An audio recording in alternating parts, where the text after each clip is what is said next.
New question, the member from Leeds-Grenville. Thank you very much, Mr. Speaker. My question is for the Minister of Health and Long-Term Care. Excellent. Minister, just this morning, I've learned that the future of Wellington House, a long-term care home in the town of Prescott, has been put in jeopardy.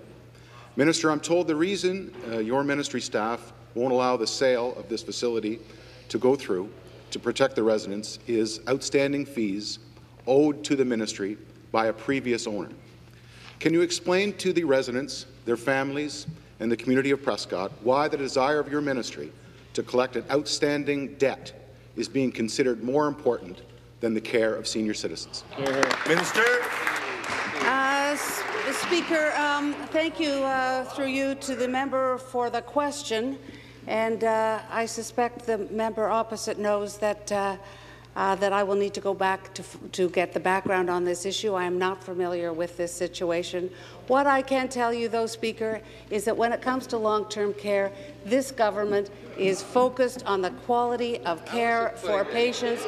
We are making remarkable strides when it comes to looking after seniors who are residents in long-term care homes. I want to take this opportunity to commend the work of the member from Nipissing. She did groundbreaking work when it comes to improving care for long-term care patients. We are starting to see the results of that. Well, I'm proud of the work we're doing in long-term care, and I look forward to finding an answer for the member opposite. Supplementary. Thank you, Speaker. Minister, let's face it. It appears the ministry staff is putting unreasonable conditions on the sale of this property to the approved buyer. The buyer has stated his intention not only to continue operating Wellington House as a seniors' care residence, but a desire to put additional money into enhancing the facilities there. My question to you is, will you review the stance of your ministry staff to ensure that the sale goes through and this vital care home can keep its doors open? Minister. Speaker, as I said in my initial question, I have to go and understand what this issue is about. I suspect it might be slightly more complicated than the member opposite is indicating. But let me tell you, when it comes to long-term care, Speaker, I want to talk about some of the quality improvements that are happening in long-term care. I was delighted to attend an event earlier this week where I had the opportunity to talk to 1,400 people from long-term care sector right across this province.